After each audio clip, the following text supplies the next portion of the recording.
Hi everybody, how are you all doing? Hope you're having a good weekend so far. So today is Saturday the 15th of November 2014 and we're back to review Constantine, last night's episode titled Feast with Friends. But before I get into that, you may have noticed two new cushions that have arrived.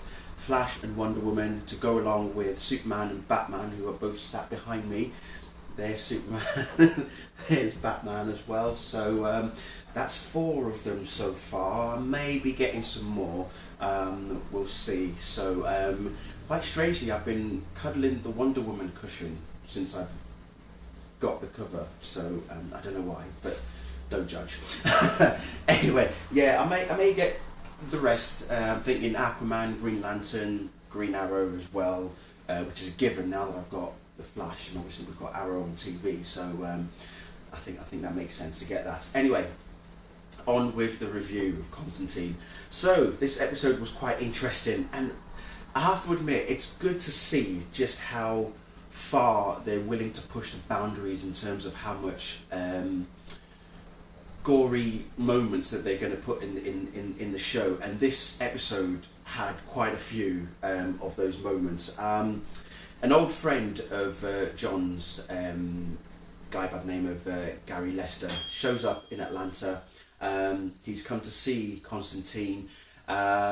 He actually was one of the people who went to Newcastle with Constantine, you know, the whole issue with the devil and Astra and stuff. But after what happened in Newcastle, Gary turned to drugs. He took heroin, and basically he went downhill after Newcastle. Things got really bad for him. He ended up in Sudan and came across a chap who had like some sort of markings etched onto his skin, and basically what happened to this guy was that he was possessed essentially with a devil, a demon rather, sorry, not a devil, a demon who has the ability to move from one person to another by constantly consuming food, and once this demon has consumed enough food, moves on to the next person and uses them to consume more food. So he was known as a hunger demon as such.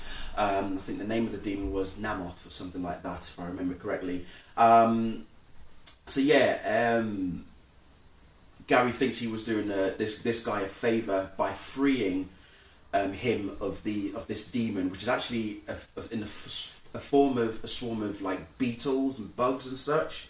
And when he comes to Atlanta, he's stopped at customs, and obviously being the security, you know, aware country that America is, especially after 9/11 and obviously now the recent Ebola stuff that's going on, you know, he gets pulled into customs, and that's pretty much where it all goes downhill. So when John realises that Gary's come to pay him a visit, he is not particularly happy to see Gary.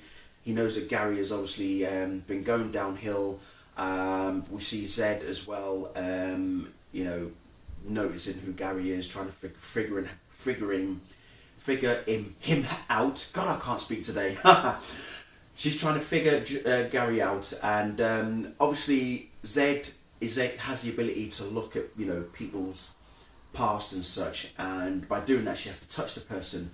So when she touches Gary, she feels all of his, you know, withdrawal symptoms and downfalls with him taking heroin. So she gets none of the highs, all of the lows, and Gary uses that later on as well. So when John finds out what is actually going on with this demon, he goes to see a shaman friend of his, by the name of Namo, who puts Gary under a very high narcotic, and it's quite intense and interesting seeing how that scene played out as well. You know, that they he puts him under this high narcotic sort of drug, and then that's when he tells the story of the whereabouts and the origin of this demon, how to actually stop it as well, and that's where Constantine starts to think, okay, now I know what to do, I'm going to go ahead and do it. And even our lovely friendly neighbourhood angel Manny appears and even tries to stop Constantine from doing what he's going to do regarding this demon and such. You know, they have to use what's known as a kusa knife to etch the markings onto someone's face, as it happened with this guy in Sudan. So when Gary decides to join Constantine to eventually rid, Atlanta of this demon,